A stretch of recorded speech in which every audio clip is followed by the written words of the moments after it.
Marathon is one of those games that instantly splits the community.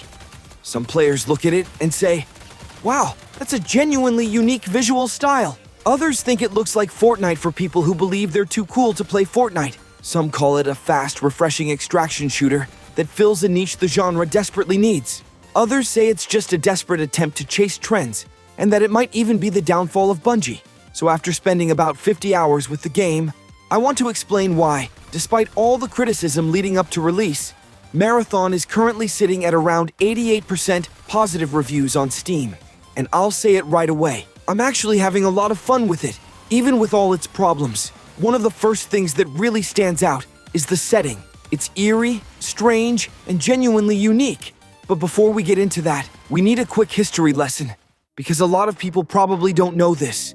The new Marathon is not the first Marathon game. Way back in 1994, basically shortly after the fall of the Roman Empire, Bungie released the original Marathon trilogy for Macintosh systems, and that series is widely considered a spiritual predecessor to Halo, Combat Evolved. Think about it. You play a super-powered cybernetic soldier fighting alien factions over ancient superweapons, while rogue artificial intelligences slowly lose their minds. Yeah, the similarities are pretty obvious. But the new Marathon becomes really interesting, where it diverges from Halo. The game takes place 100 years after the events of the original trilogy, in the ruins of a failed human colony on the distant planet Tau Ceti-4. And the name Marathon? That's actually a massive colony ship, a structure literally carved out of a moon that now drifts as a wreck in orbit above the planet. Because communication across space takes about as long as German train Wi-Fi, humanity has only recently learned about the disaster that wiped out the Tau Ceti colony decades ago. So naturally, dozens of faceless megacorporations send you in to scavenge what's left.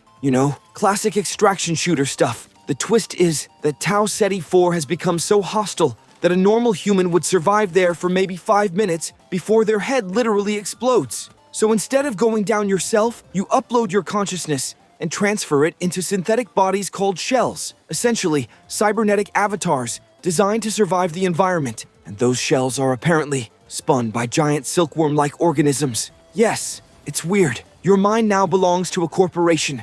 Your body is a disposable machine, and the whole world feels like a bleak corporate sci-fi dystopia. In a strange way, it reminds me a bit of Armored Core 6, Fires of Rubicon. You're basically a hired asset navigating a brutal world controlled by faceless companies, trying to negotiate the best deal while everyone else is doing the same. Now, because Marathon is primarily a multiplayer extraction shooter, it doesn't tell a traditional linear story, but it does create an incredibly oppressive atmosphere. Thanks to the excellent sound design, every match feels tense and unsettling. Across the surface of Tau Ceti, you hear distant screams, muffled explosions, creaking ventilation shafts, and strange mechanical noises. It's genuinely creepy, and honestly something I haven't experienced in other extraction shooters. Unfortunately, this is also where one of Marathon's biggest problems appears. Most of the story is delivered through boring text logs, hidden deep inside menus that many players probably won't even discover after 20 hours of playtime. Information in Marathon is basically like hidden tax money. You know it exists,